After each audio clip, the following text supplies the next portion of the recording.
Which currency does Kenya use? KCC. KICC? Yeah. We? Nikuuliza na Kiswahili. Kenya inatumia currency gani? Najua tu Nairobi. Nairobi. Eh. What's your love language? Luya. Luya. Yeah. Any other? Kalenjin.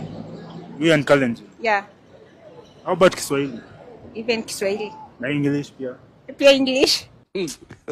Kwa pande gani ya Kenya? Utawala. Utawala. Haya, acha tu nikuulize. Wangu ni Kitale. Wewe ni wa Kitale? Yeah. Wakina Mlamwa. Unajua Mlamwa? Yeah. Kwanza ni neighbor wetu. Mlamwa ni neighbor wenu? Uko Kitale? Yeah, kwao ni Bikeke, kwetu kunaitwa Sirende. So ni lami inatugawanisha. Ni lami tu inawanisha. Yeah, inatugawanisha. Hebu ambia Mlamwa kitu. Nimwambie. Ati Mlamwa na si vile mwana mai.